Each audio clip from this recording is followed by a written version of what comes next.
παπ κλακέτα και από ό,τι βλέπετε μιλάω σε αυτό εδώ πέρα το μικρόφωνο, το οποίο καταλαβαίνετε και από το handling noise είναι αυτό το ακουστικό παλιού τηλεφώνου, το οποίο προφανώς έχει ήχο παλιού τηλεφώνου. Κατάφερα και ξεγύμνωσα δηλαδή το καλώδιό του. Κλασικό το δικό του ήταν, δηλαδή το ένα RJ11. Το ξεγύμνωσα και το κόλλησα πάνω σε ένα βίσμα για να μπορέσω να μεταφέρω ήχο στο recorder μου. Το κόλλησα πάνω σε ένα βίσμα, σε ένα καρφί, μονοφωνικό καρφί, κιθάρας, ξέρω εγώ, οτιδήποτε. Γιατί νόμιζα, δεν ξέρω γιατί το νόμιζα, ότι θα έχει πάρα πολύ μεγάλη αντίσταση η συσκευούλα εδώ μέσα και ότι θα έπρεπε να την περάσω μετά από κάποιο transformer, δεν ξέρω, ένα DI ή οτιδήποτε, για να μπορέσω να το κάνω μικροφωνικό.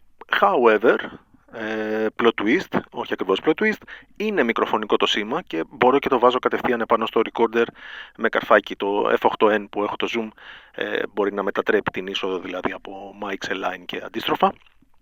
Fun fact, και το μικρόφωνο και το μεγάφωνο του είναι ακριβώς η ίδια συσκευή, κατά πάσα πιθανότητα ένα πίνιο με μαγνητάκι, κάτι δυναμικό δηλαδή, όπως τα ακουστικά, τα ηχεία και οτιδήποτε τέτοιου τύπου. Και αυτό είχε, το RJ δηλαδή, είχε 4 καλώδια, είχε 4 καλώδια έτσι, σε τέτοια διάταξη εννοώ. Αλλά δεν ήξερα ποιο είναι ποιο, δηλαδή ήξερα δηλαδή ότι στα RJ, δεν ξέρω γιατί το ήξερα αυτό, πηγαίνουν σε ζευγάρια, δηλαδή είναι τα δύο έξω και τα δύο μέσα, έτσι είναι λίγο πιο καλό, και έπρεπε να αποφασίσω ή αυτά τα δύο ή αυτά τα δύο.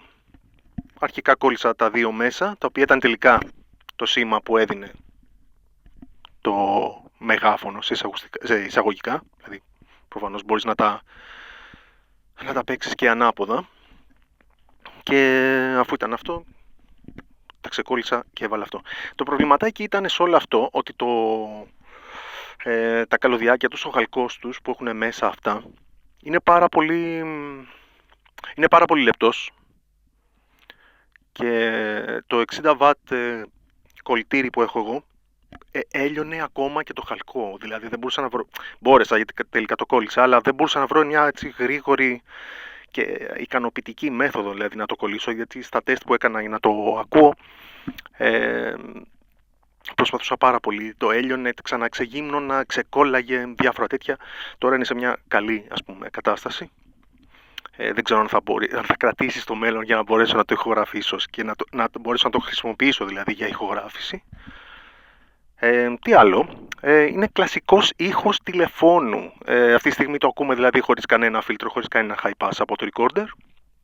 Κλασικός ήχος μικροφώνου που εστιάζει πάρα πολύ στα μεσαία. Ήδη όταν ανασένω επάνω μύτη και οτιδήποτε ακούγεται αυτή η κλασική παραμόρφωση που ακούγαμε τη δεκαετία του 90 και του 2000 σε τέτοιου τύπου τηλέφωνα. Το τηλέφωνο, by the way, είναι του 93 αν δεν κάνω λάθος. Έχω εδώ τη συσκευούλα, είναι αυτή εδώ, όποιος μπορεί να τη θυμάται. Είναι συσκευή που έδινε ο ΤΕ, φαίνεται εδώ, που έδινε ο ΤΕ μέσω της Intracom, το τηλέφωνο δηλαδή είναι της Intracom, είναι ο τύπος Iris 4001 ελληνικής κατασκευής, έτος παραγωγής 1993, Σεπτέμβριος του 1993, με αριθμό σειράς κάτι εκατοντάδες χιλιάδες, και το πιο πιθανό να μπορέσει να χρησιμεύσει ως εφέ τύπου Humphrey Bogart, ποτέ δεν θα μπορέσεις να με πιάσεις. Η κατασκευή αυτή που έκανα, βρήκα δηλαδή αυτό το ακουστικό, αυτή τη συσκευή, και την εμπνεύστηκα από το φίλο και συνάδελφο Πάνο Σκέτζο, ο οποίος έχει ένα μικρό project studio στα Πετράλουνα, το 20 Fathoms, ο οποίος είναι hobby του και ηχογραφεί actually με αυτά, είναι μουσικό στούντιο και ηχογραφεί actually με πολλά weird μικρόφωνα, δηλαδή ο τύπος βρίσκει παλιές συσκευές, οτιδήποτε μπορεί να είναι buzzer, contact μικρόφωνο ή ποινίου, δεν ξέρω τι, και τα κάνει μικρόφωνα και ηχογραφεί με αυτά. Στο Instagram του βίντεο δεν μπορώ να βάλω link προφανώς, θα βάλω ένα μικρό tag από το στούντιό του και στο βίντεο του Facebook θα βάλω ένα link.